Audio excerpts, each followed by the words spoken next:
Dobar dan ekipa, evo kako ste, šta ima? Dobrodošli u novi video. Znam šta ćete reći, nije mi dugo bilo, znam imao sam nekakve obaveze, tu i tamo. Pisao nove pjesme, pisao svoj dnevnik, i tak malo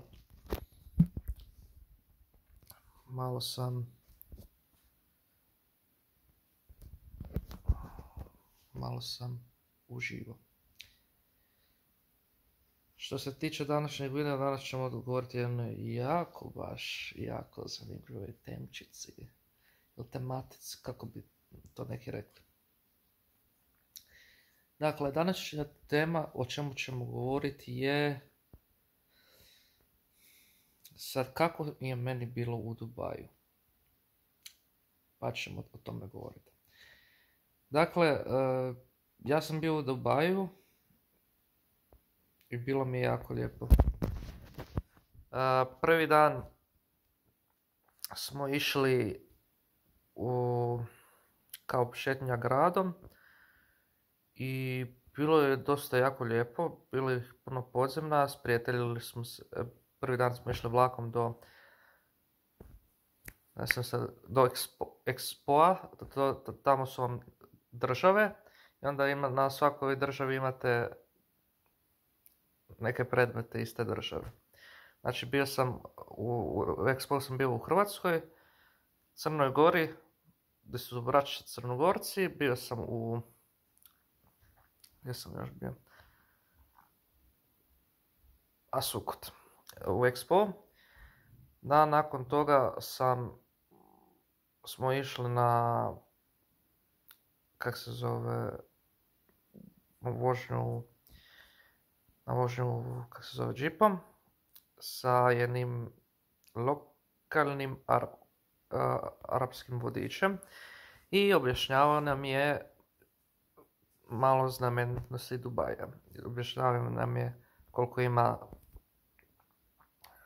džamija, pa onda nas je izveo na ručak i ručak je bio fin.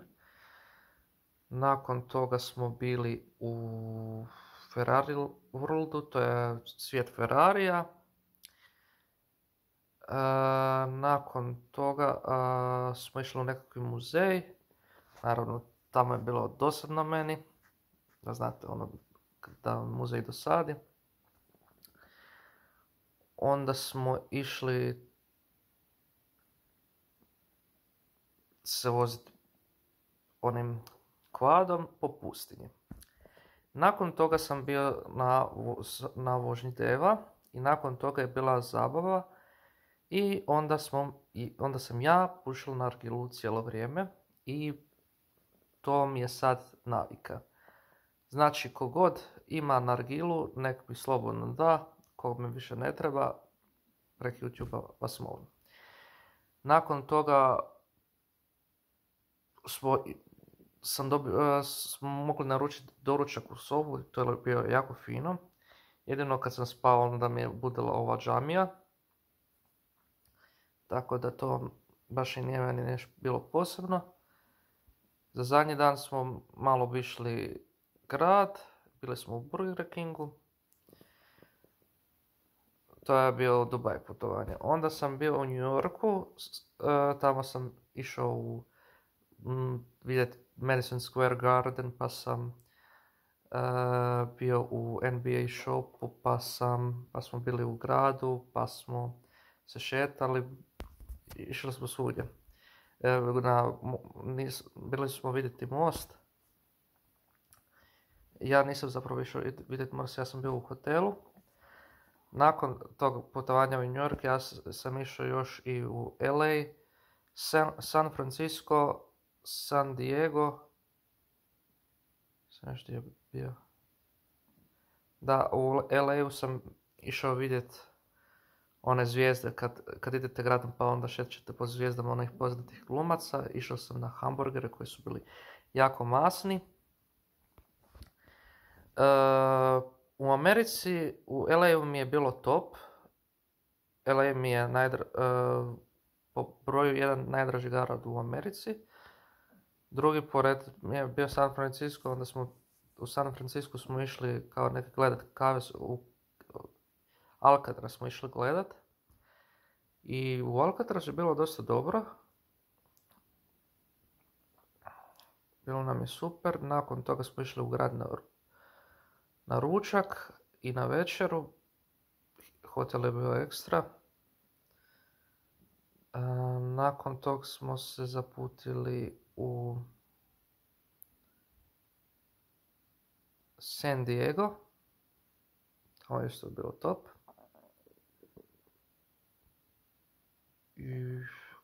I bio sam još i na Tajlandu, bio sam na Krabiju i u Bangkoku. Krabi Bangkok nije mi baš nešto svidio. Bilo to od putovanja. Još sam bio u Berlinu na Olimpiji stadionu, u Madridu sam bio, u Barceloni. A u Madridu sam bio na stadionu Santiago Bernabeu, ali ja nisam navijač Reala, ja sam navijač Atletika i na Vicente de Calderon, ali navijam za Atletiku. Tako da, i sa svojom školom sam bio srednjom u Padovi i Raveni. U Raveni sam kupio šal od Juventusa, košto je od 10 eura.